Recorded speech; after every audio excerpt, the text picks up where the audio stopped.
Greetings. I am Tom Earl. I know you could be anywhere, so the fact that you are here today sharing your greatest gifts, your time and energy, it means the world to me. I hope you know that in this moment you are valued, you are loved, and you are appreciated just as you are. My friends, I have a new series for you. This is called the Listening Deeper or the Re-Listen series. You can call it either one. I know I am. Now, you may have heard this intro before. We are using the same intro for this series. So have no fear if you're listening to this again and thinking, oh, I've heard this episode before. Don't worry. Same great intro. Absolutely amazing new podcast. So feel free to hit the skip 30 seconds if you've heard this before. But if this is your first time hearing this, welcome, my friends. What we are presenting to you over these next episodes is really some deeper listenings or some re-listens to some of our most requested, some of our most listened to, some of my favorite episodes that we've done. Now, we have put out over 300 episodes since this has started. That means all the way back to 2016, I've put out one episode a week, every single week without fail since 2016. That means there's a lot of really awesome interviews, solo episodes. There's some really great things in there that you probably haven't heard if you're just joining us, or even if you're a longtime listener. So what I want to do is pull together a number of my favorite ones and your favorite ones that you have listened to or that have been listened to before you. And I want you to either hear them fresh for the first time or give them a re-listen yourself. I'm telling you, I have re-listened to each of these and really just thinking about where I was in my life then or the wisdom from then that applies to now, because some of these are going to be from 2016. Some are going to be from last year. Some of them are going to be, weeks before everything that went down in 2020. So I want to share these with you as a gift going into the time vault of our episodes. And really, I invite you to go through these with new ears, with new hearts, because we are new people here in this moment. Now, I invite you to let me know if you listen to it, what year do you think this week's episode was from? And I'd love to hear your thoughts. My friends, I look forward to sharing this Listening Deeper as we re-listen series with you. Let us jump into this week's re-listen. Here we go. Greetings, I am Tom Earl. On this week's episode, we talk moving beyond the fear and embracing your experience with Nurjahan Boulden. Check it out. Woohoo!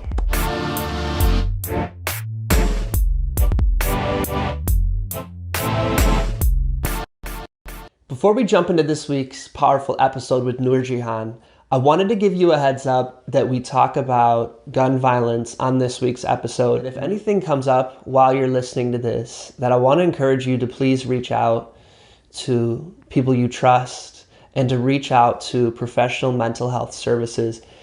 Reaching out for mental health is not a sign of weakness or that you're giving up. It's a sign of strength and healing. And so just wanted to make you aware of that before we jump in. And of course, any way I can be of support, just let me know.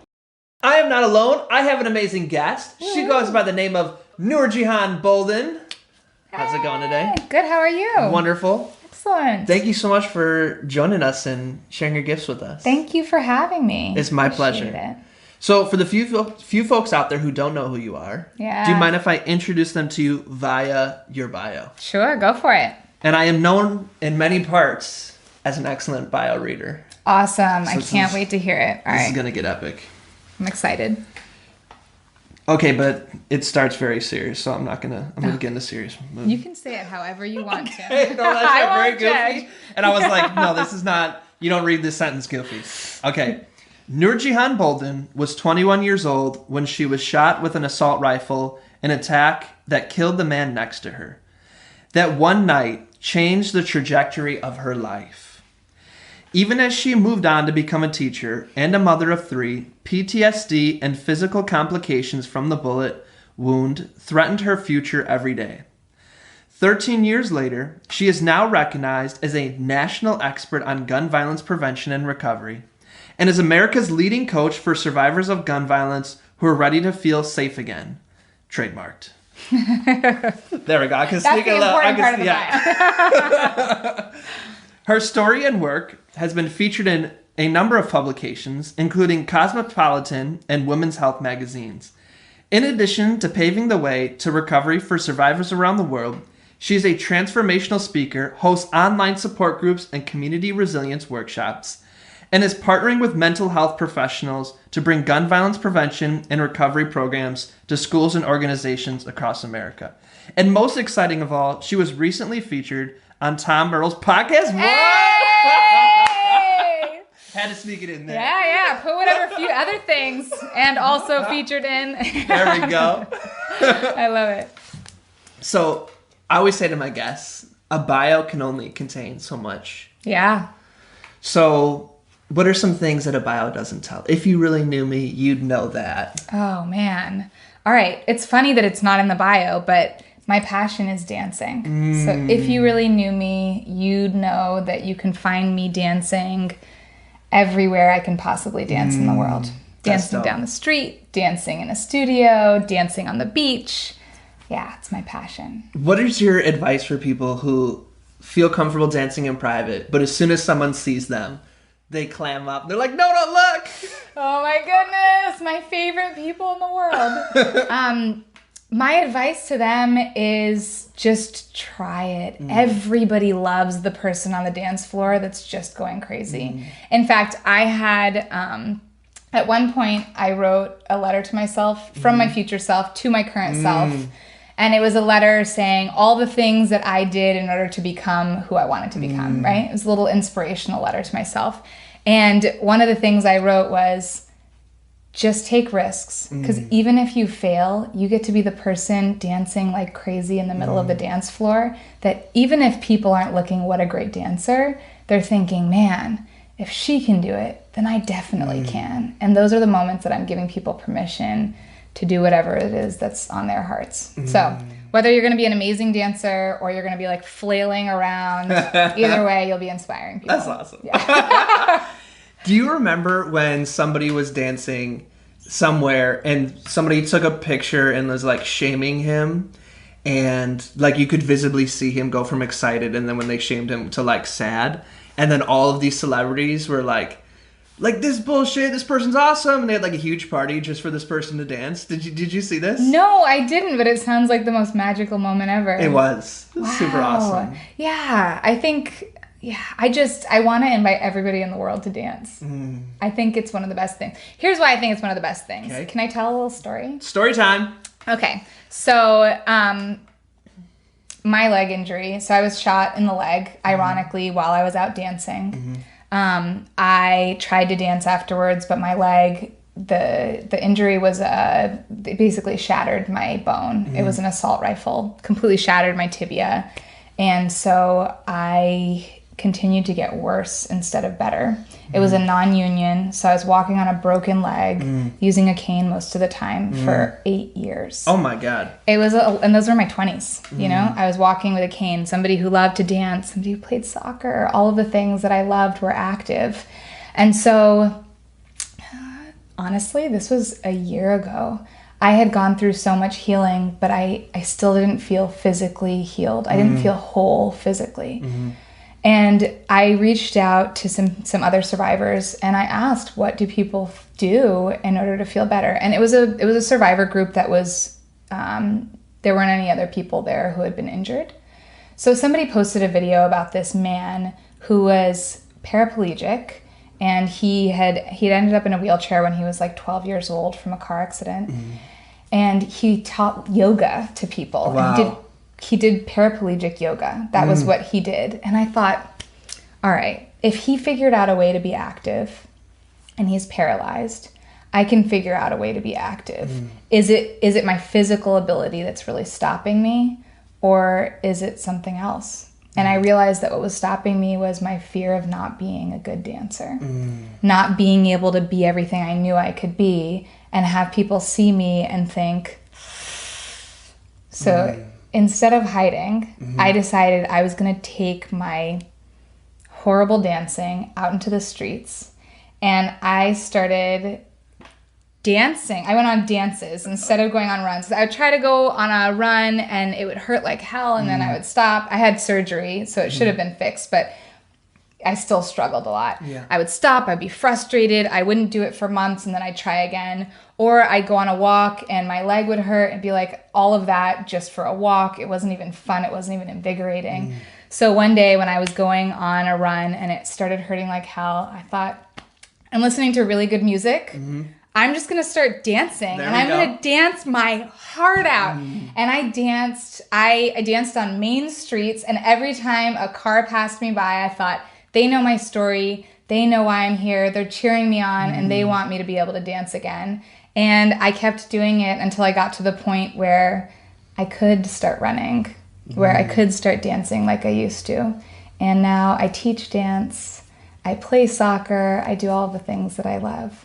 So I believe wholeheartedly in dancing, no matter how you dance, especially if you feel like you're a bad dancer. All the more reason to flaunt it. I love that. Yeah, you can feel free again. Yeah. So were you born with this level of self-awareness and confidence and badassery? Were you just like, I'm here, Ma? No! Oh my goodness, no. I was born a rebel, so I'll say that. I've never liked rules. And so if you tell me that there's a rule, I'm going to find a way to break it. There we go. I knew that for sure, which was a problem for most of my life, or felt like a problem, especially in school. So I had that, but I didn't have confidence. Confidence was something I struggled with in certain areas of my life. And so it's been something I've experienced a for real transformation in my life when it comes to being able to do what I want to do in the moment without fear, without worrying about what other people will think, without worrying about being everything to everybody else, but instead recognizing that if I'm everything to myself, I have the capacity to be more for everyone in my life. Wow. Yeah, so that's been a big part of my transformation that happened after my shooting. So you were in your 20s when that happened? 21 years old. Wow. Yeah, I was a baby. Was it your first time at a club? No. It wasn't like, I turned 21, let's go out. Okay, so context is that, so I was a junior in college. Okay. I was an adventurer. I grew up in a really small town. I was one of the super small. Let's see whose town is smaller. 3,000 people. You win. Mine was 4. All right. It was a small town. We had one stoplight. Oh wow. Yeah, it was very small. We used to go hang out by the river or go patty hopping, which means we were literally jumping on cow patties. We did a lot of it. So it was really fun in the sense that, we didn't have a lock on our door. We felt free in a lot of ways, but also we were one of the only brown families in town. We were one of the only Muslim families in town, and there was a lot of racism. And we experienced that in a really hard way, especially after September 11th. So when I went off to college, I was determined to feel free. I just wanted to feel like I could be 100% me and do what I wanted to do. So I traveled around the world. I went on adventures. I danced whenever I wanted to. So the year of 2006, I was a junior in college. I studied abroad in Morocco. Wow. I traveled to 11 different countries that year. Wow. And that summer, my cousin was getting married in Toronto, Canada. So I decided to go. I went with my sister and my mom, just literally going for the weekend. And then I was coming back and I was going to be a van driver at college for the rest of the summer and then finish out my senior year. And that night we decided to go out to a nightclub to go dancing. It was either going to be karaoke or salsa dancing. Sunday night, so not many options. Yeah. We ended up at a reggae club. And then we were on the rooftop bar. There were about 600 people in the club. And somebody brought an assault rifle. And they said that the guy was targeting the man next to me. And that man was killed. And then I got shot in the leg. Another man got shot in the foot. And it completely turned my world upside down. For a while, I felt like, did this happen because I'm not supposed to be dancing? You know, I couldn't understand why it happened, and I couldn't even more so understand why I survived. I felt like I was meant to die that night, and then I didn't, and I didn't know what to do with myself after that. And it's funny when I share my story, a lot of people think that I got shot and then all of a sudden I had this new lease on life, but that's not how it went. I was shot and then I suffered for years by myself. And life moved on. You know, I got married. I had 3 beautiful children.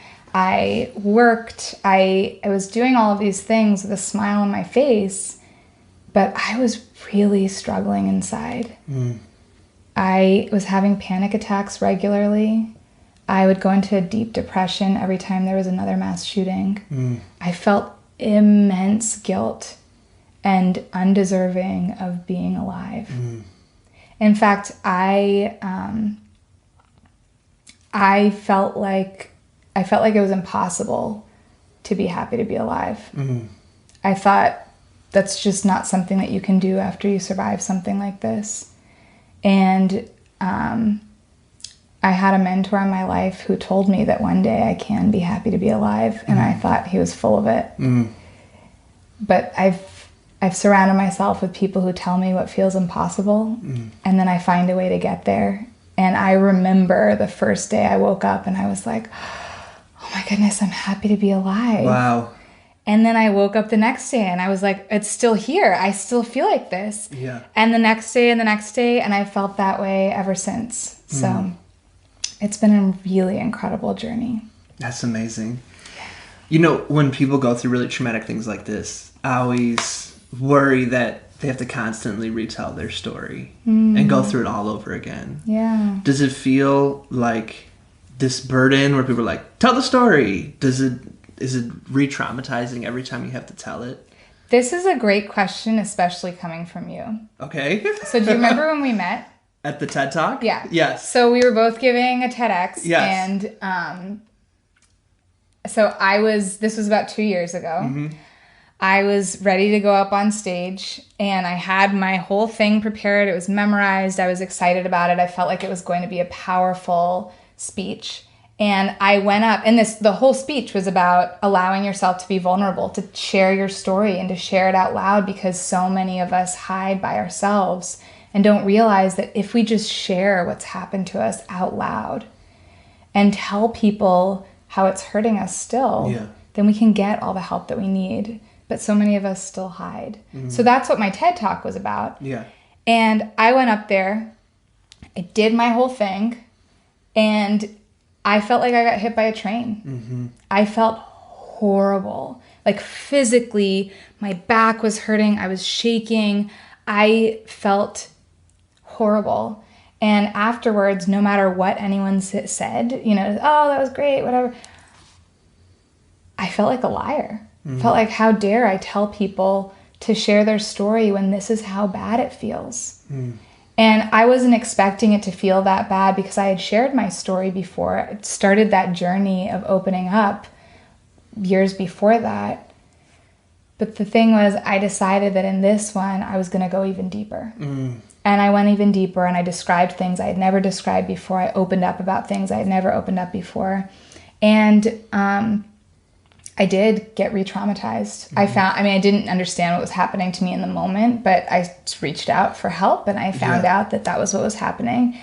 And then I decided that I'm going to continue to retell my story. I'm going to find all of the ways that I can heal as I'm telling my story, so I can get to the point where I tell this story and I don't feel anything but peace. And I can do that now. Now, I'm saying that I love when people ask me to tell my story, because it gives me an opportunity to dig deeper and see if there's anything still. So I could retell it in some context and something might come up. I would say that I've retold it probably at least 15 times since the last time I felt something, and I feel peace.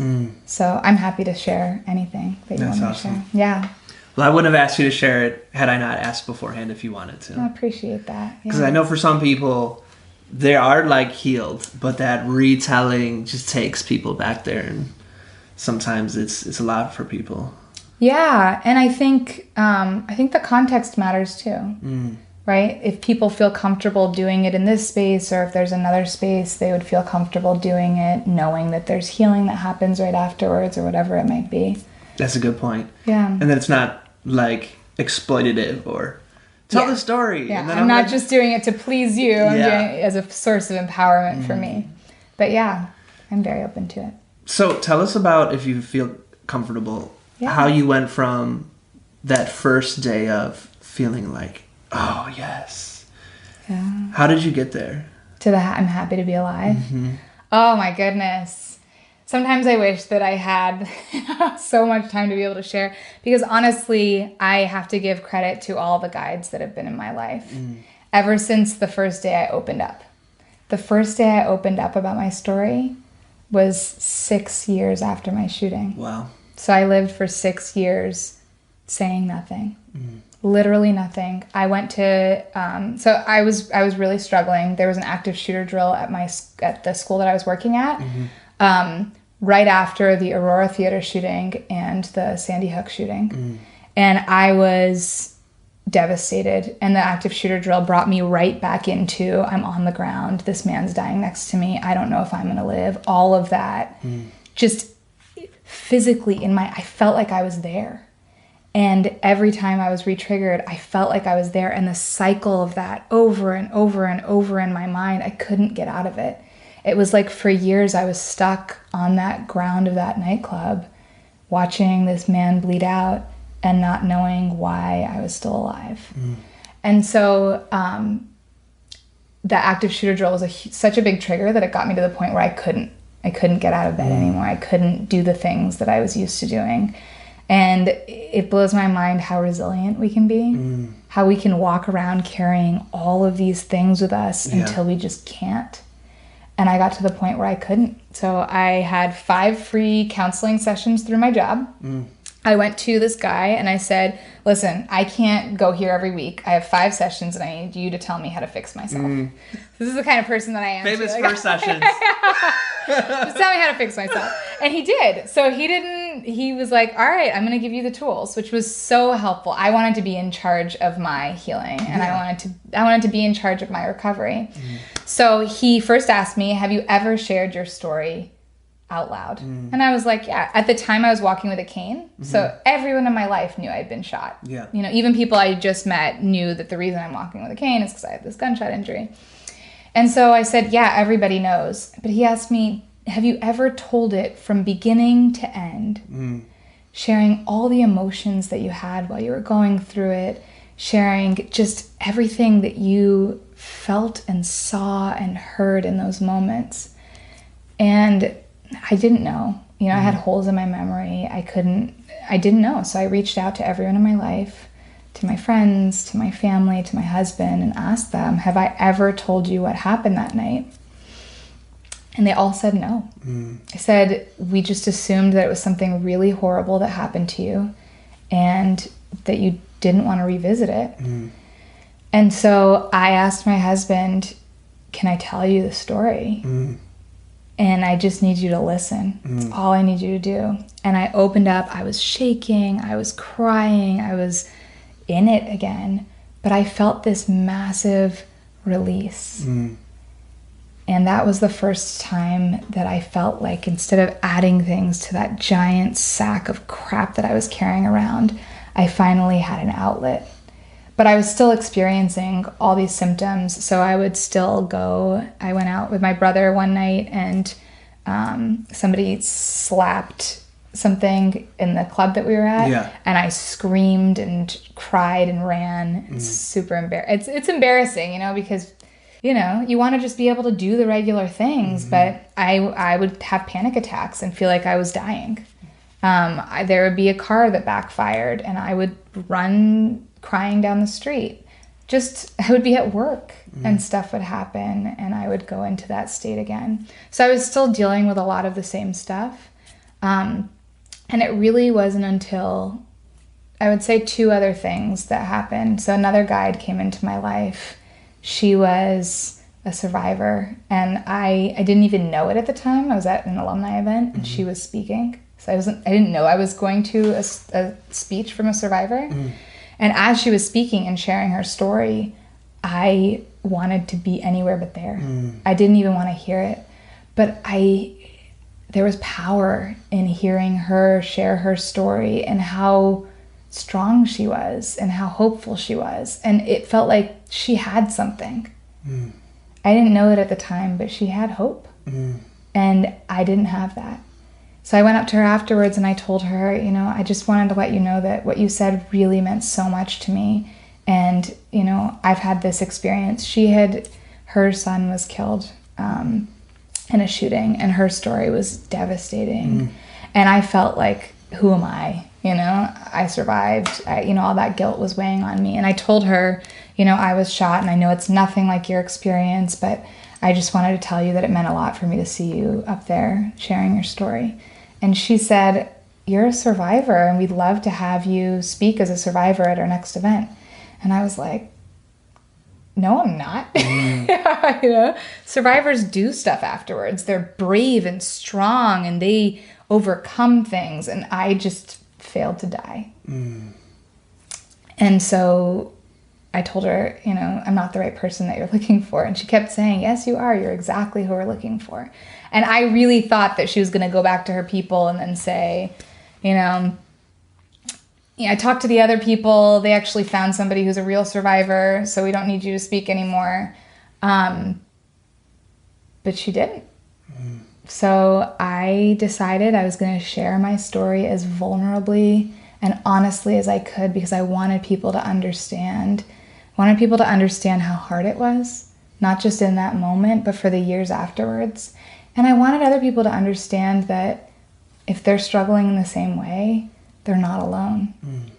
And when I shared that story, so many people started coming to me and telling me that they were survivors and that they had never talked about it or they had never opened up about it. And they were doing the same thing that I did. They were like, well, mine's not really the same because it was a drive-by, so, you know, I wasn't shot. Or, you know, mine's not really the same because it was my sibling that was killed. Or mine's not really the same because, and downplaying what your experience was, downplaying their pain. And I realized, oh my goodness, are all of us doing this? 81,000 people a year are shot and survive. Over 20,000 are shot and killed. How many people were there when it happened and were extremely traumatized? How many people have lost a loved one? How many people were shot and survived and have become, you know, living in the shadows, you know, become these invisible people we don't even hear about anymore? What happens after they're shot? Who do they reach out to? You know, and there are one-on-one counselors that can be phenomenal.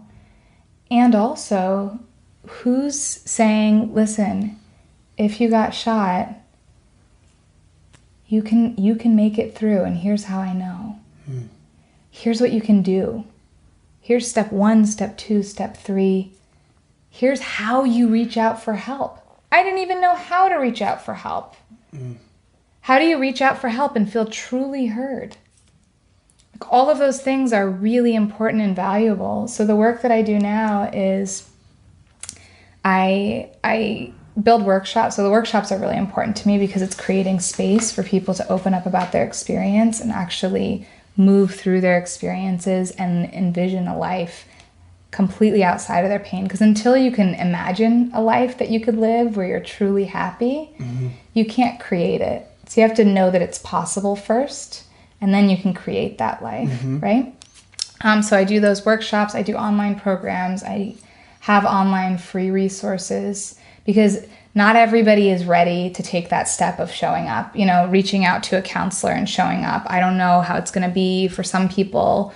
They've gone to 4 different counselors and had bad experiences or whatever it might be. So before you're ready to take that step, what do you do? What resources are out there? How are we meeting people where they are? And so that's when I started doing this work. But how I got to the place where, your original question, how I got to the place where I was happy to be alive. So many amazing things, and all of them involved me moving through my fears. Me reaching out for help every time I was struggling, whether it was something silly like, I want to make a video, but I'm scared, or something massive like, these emotions that I'm experiencing, I feel like if I feel them, I'm going to die. And being in spaces where people could support me while I was going through that and see me to the other side of it. Reaching out every single time I needed help. Literally nobody does this alone. I don't know of anyone who's been able to accomplish anything like toward their dreams, really accomplish something toward their dreams and feel really good about it without getting support.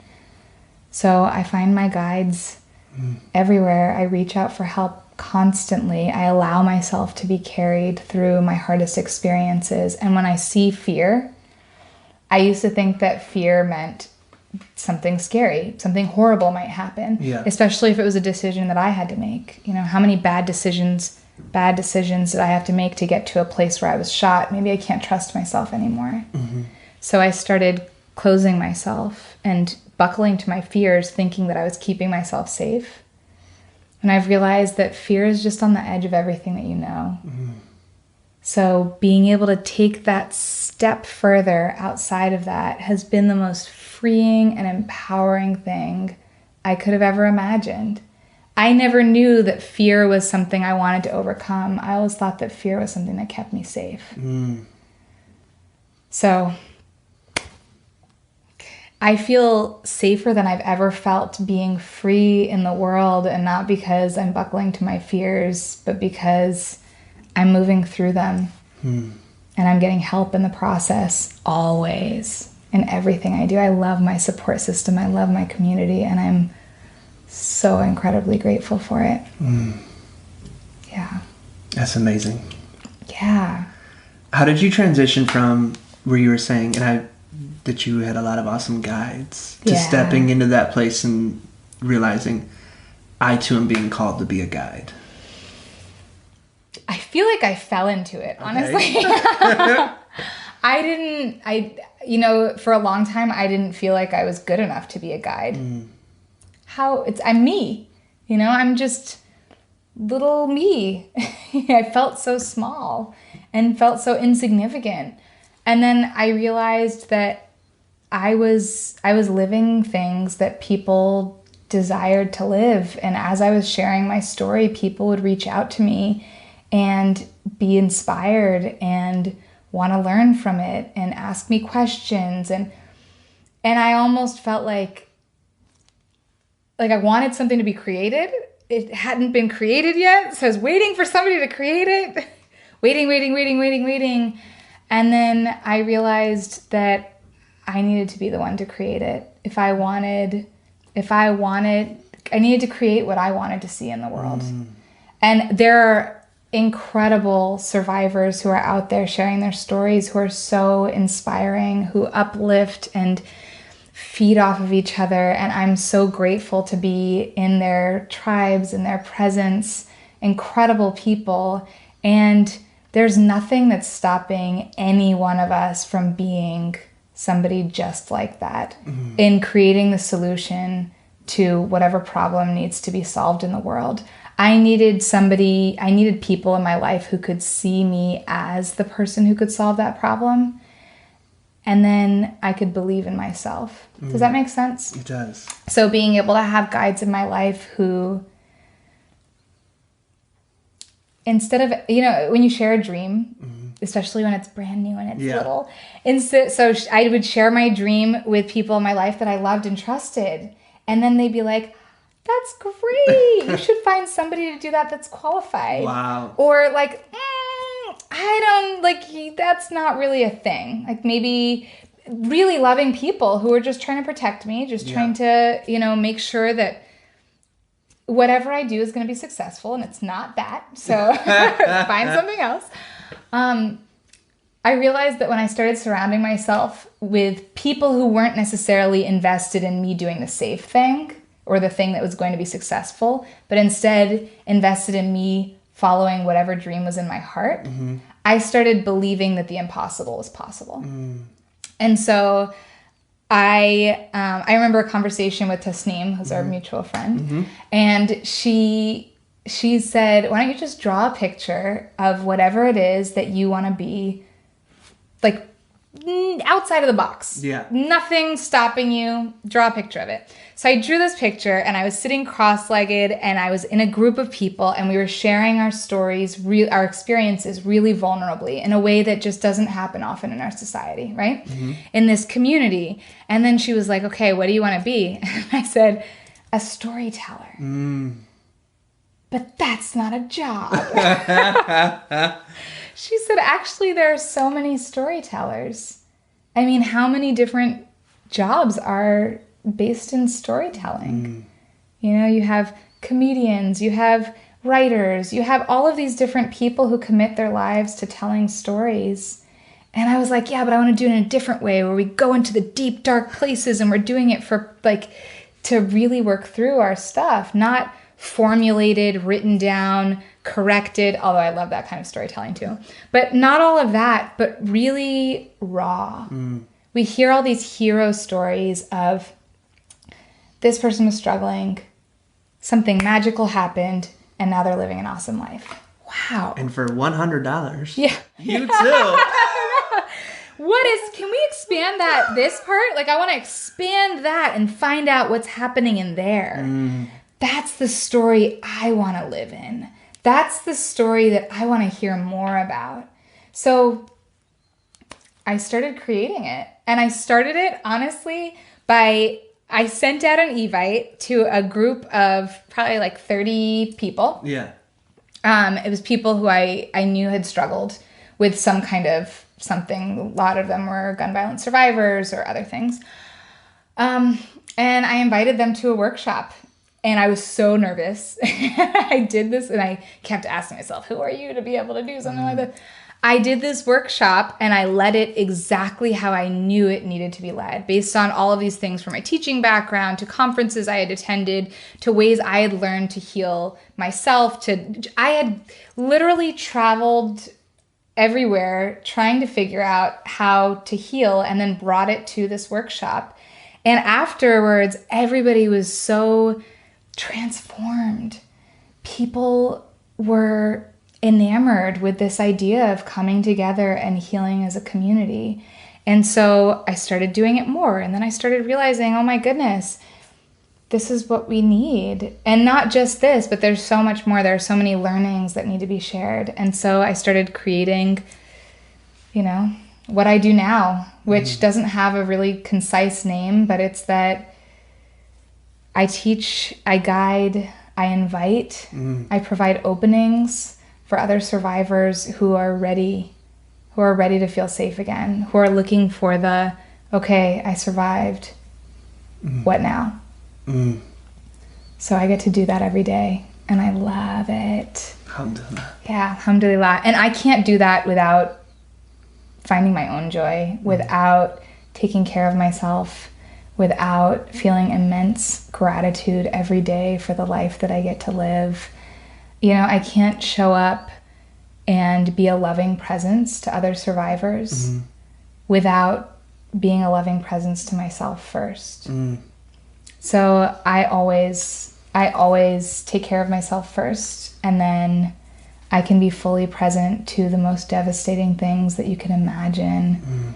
Humanity survives. And it's a beautiful, heart-wrenching, human, compassionate, incredible experience. And I'm so grateful for it every day. That's amazing. Yeah, I love it. So for people who are listening, who are with you on this journey, and maybe things are coming up for them, do you have maybe 1 to 3 bits of next steps or journeys or invitations? Or what would you let them know? So the piece of advice that I would share, well, I'll say pieces of advice that I would share are, number 1, to reach out for help and to be explicit about what you need. Because a lot of times when we reach out for help, we just start pouring things out because we wait till we fill up all the way and we can't hold it in anymore. Yeah. And then the person who's receiving it is trying to scramble to figure out, how do I fix this person? What do I do to help? When all you really need sometimes is for somebody to listen, to hear you, to not try to fix you, to not try to give you advice, but to hear you out so that you can release some of that. And then find ways to process your emotions. I remember the first time that I realized that my emotions were overwhelming, but that I didn't have to hold them in. That there are so many ways to process emotions. And especially for trauma survivors, there's so many things out there. I don't believe in a one-size-fits-all kind of solution. I believe in an invitation for people to find what works best for you. And I introduce different modalities. But there's EMDR, there are different kinds of somatic healing techniques, there are meditations, the span ranges from here to here. But being able to find what works best for you requires you to have a support system, right? So it requires you to feel comfortable reaching out for help. So if you try one thing and it doesn't work for you, to reach out, to be able to say, it's so frustrating. All I want is to heal, is to feel better. I don't even know if it's possible. To let all of that out and to be able to try again until you find what works. Because I believe with all of my heart that there is something that works for every single person that's hurting. There's something. And I believe that when you allow yourself to look forward and take risks moving forward toward your dream, that the whole world expands for you. So it's not just looking back and healing everything that's happened in the past. It's also looking forward and imagining what your life could be next.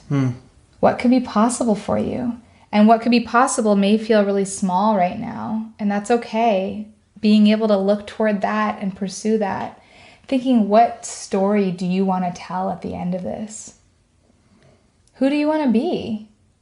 Do you want to tell a story of, I survived this and I suffered, but I somehow am still alive? Or do you want to tell a story that's, I survived this, my whole life transformed, and now I'm living the biggest and best life I could possibly live?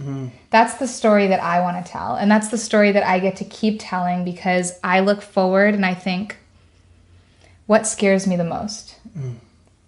And then I do that. Hey.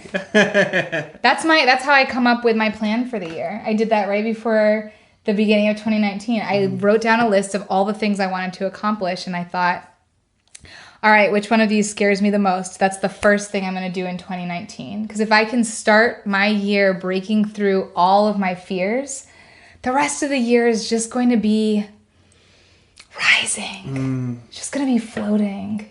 It's going to be continuing to dream.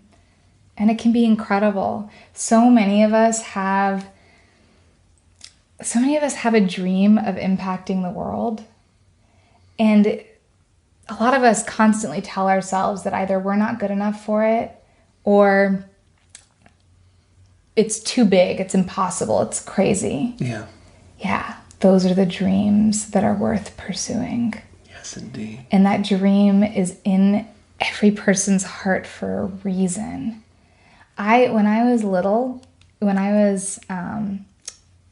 would say, like, ever since I can remember, until I was probably 10 years old, every year for my birthday, I would blow out my candles and wish for world peace. It was just all I wanted in the world. Awesome. Yeah, all I want is world peace. Doesn't it sound like a nice little child? It does. I'm not wishing for a pony. I really wanted world peace. And when I got shot, I thought, like, of all people, like, how, I don't believe in violence. Why? That question is a whole other thing that we can talk about sometime. But that why me? I didn't understand. But that dream was still in my heart. I just buried it really deep because it became impossible. I thought, violence is inevitable. Horrible things happen to people every day, and it's inevitable. All you can do is protect yourself. So I would tell my kids constantly, don't do that, you're going to die. I would say that to them. I would tell them that because I felt like I was protecting them. I was teaching them what I had learned because I thought that's what kept them safe. But the truth is, when I opened myself up to the possibility of world peace, or the possibility of peace even just in my life, of violence not being inevitable, but joy being inevitable, of love being inevitable, of compassion, then I opened myself up to the dream that I always had and started pursuing it. And honestly, this may sound outrageous, I still believe it's possible. Maybe it's in my lifetime, maybe it's not, but I'm going to do everything in my power to make it happen. Because if I don't, am I just going to sit there and wait for somebody else to do it? And every one of us has a dream like that maybe we've buried, or maybe we're pursuing just on a smaller scale because it's scary to make it bigger. But every one of us, if we just threw out all the fears, all of the things that are holding us back and just said, all right, take me, I'm yours. What do you want me to, what's next? What do you need me to overcome in order to do this? I'm ready. I will do it. And I'm going to do it wholeheartedly, believing that it's possible, even when it feels impossible. I believe that that's how we change the world. And I want to invite everybody to believe the same. We all have these little tiny moments where we read an awesome quote or like hear a great speech and then we're like, oh my goodness, I'm going to do it. That's amazing. And it speaks to our hearts. And then life happens and we get back to the everyday grind. And then we're like, oh, that was just whatever that was, that was just a moment that I was in a dream world, but it's not reality. But what if we made that our reality every day? Yeah, that's what I get to help people do. I love that. Yeah. Alhamdulillah. Alhamdulillah. It's amazing. Yeah. Whew. I know I'm not the only one just basking in this awesomeness.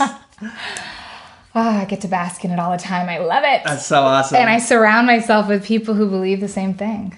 It's wonderful. Yeah. I appreciate it. So right now when this episode's out, we're in our second-ish week of Ramadan. Yeah. So Ramadan. if you don't mind me asking, what does Ramadan mean for you? Oh my goodness. Surrender. I used to be a Ramadan martyr. Okay. Those people are like, oh my goodness, it's 5 o'clock. I got 3 more hours. So I used to, complain all day and look at the people eating around me and be like, lucky you actually get to eat. Not me, I'm sacrificing everything for the betterment of mankind.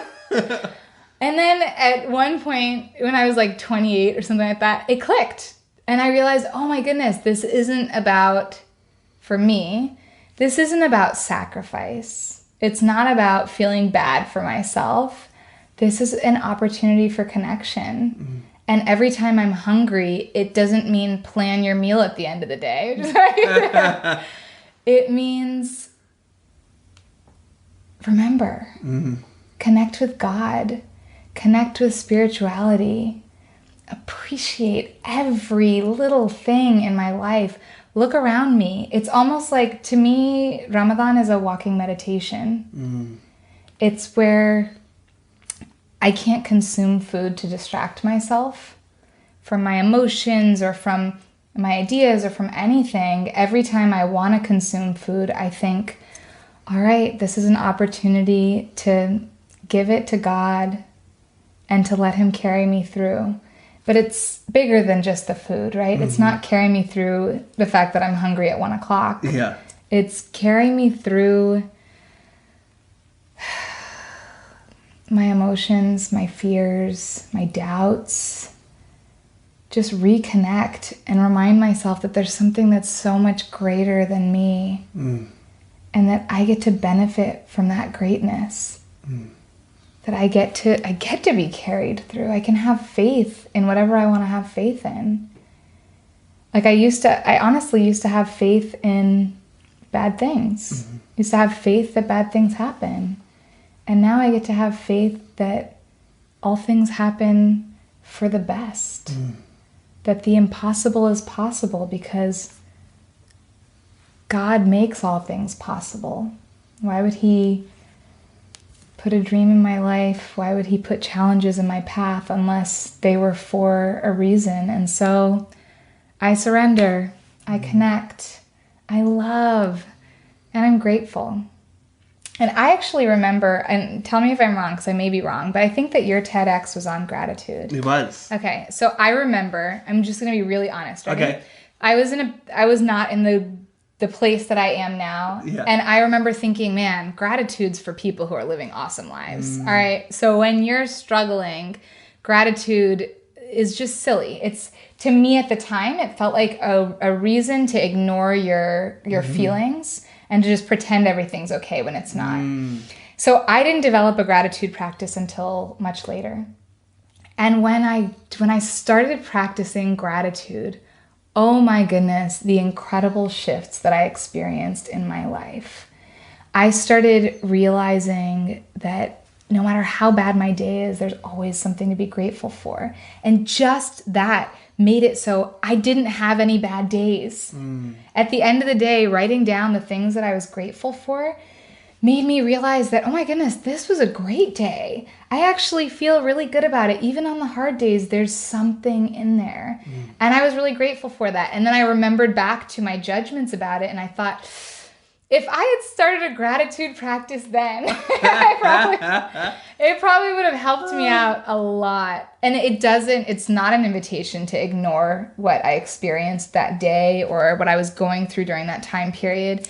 It was just an invitation to do both, to appreciate what I was going through, to process those emotions, to give them the time and energy they deserved, and to be so grateful for all of the awesome things in my life. Because when I gave those things attention, I found more of them coming into my life. So, and continue to find it. Gratitude's one of my favorite things. So Ramadan is now a lot about gratitude. That's wonderful. Yeah. That's a great reflection. I appreciate that. Thank you. Yeah, I appreciate your speech because I got to go back in and listen to it after that. That's awesome. I was like, that's what he was talking about. Okay, I interpreted that differently at the time. Yeah. Well, it's helpful feedback to make sure that I bring up that point in future talks about gratitude. Maybe. It might have been where I was at the time and what I was and wasn't open to. Because there was a lot, going through, at that time, 10 years of suffering. There was a lot of negativity still in there. Even though I had openings of what was working for me, I wasn't as open to all the solutions and all the guides. And I say all the guides because some of them are really purposeful people in my life who I reach out to and I ask for help. And others are like this guy on my flight home from Florida 2 weeks ago who taught me how to eat healthy and taught me that eating healthy is actually expressing love to myself. And just reached me in a way that nobody has in that way because I was open. That's wonderful. Yeah. So opening myself up to guidance from everywhere has been a huge realization and a beautiful thing. That's powerful. Thank you. Well, I want to thank you so much. This has been so awesome.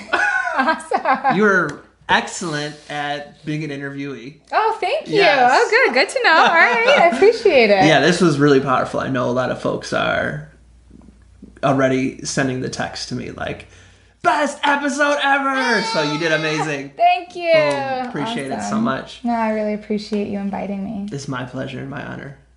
For the folks who want to reach out to you and tell you how awesome they are and maybe even take advantage of some of those free resources you have, where can they do so? So my website is shootingsurvivor.com. Okay. I offer free webinars at least monthly, if not more regularly than that. I also have just free resources on there. And then on Instagram, they can follow me at, super easy to spell my name, Nurjahan. So it's Nurjahan.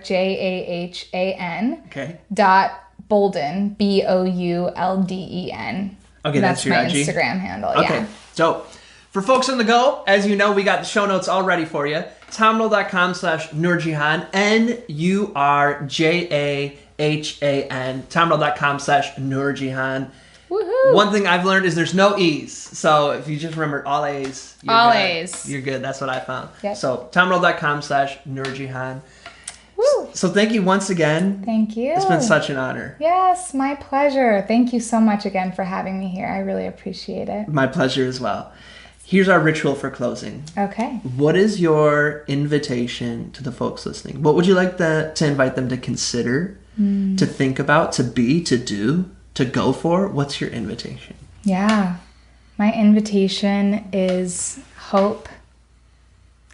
All you need is a tiny little morsel of hope in your heart. And actually, even when you feel like you don't have it, it's in there. Even if you've buried it deep, it's in there. And just allowing yourself to open up to the possibility of hope, no matter what you've been through. So you may be watching this and think, oh, well, she survived gun violence. What I survived is different from that. You know, maybe you're judging it and feeling like it's less or more, whatever it might be.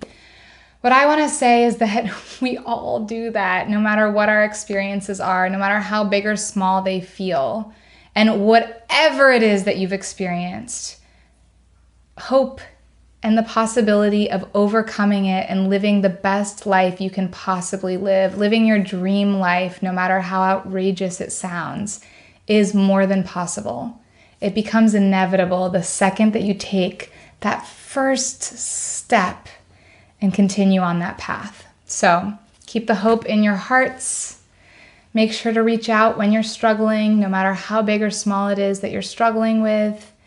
And start expanding your world. Get out there. Do what scares you the most. I swear that it'll make your life better every single day. Cosign. Woohoo! Awesome.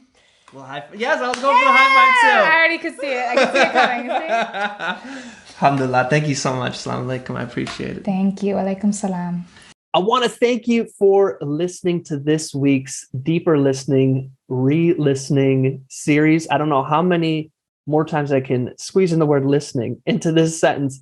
Want to thank you, as I shared in the beginning, for sharing your time and energy listening to this entire episode. As I said at the beginning, I'd love to know, do you know what year this episode was recorded in? And I'd love to know what stuck out to you, what moved you, what questions do you have? And if you have any suggestions for what you'd like future topics to cover or future guests we should feature. My friends, I look forward to you joining us again next week for a new episode in our Re-Listen series. And as always, I'm wishing you peace and blessings. Thank you. One more thing. I'd love to continue the conversation. Feel free to join me at tomearl.com/join. Subscribe below, or let's connect on social media. Tom Earl Artist. Thanks again for watching.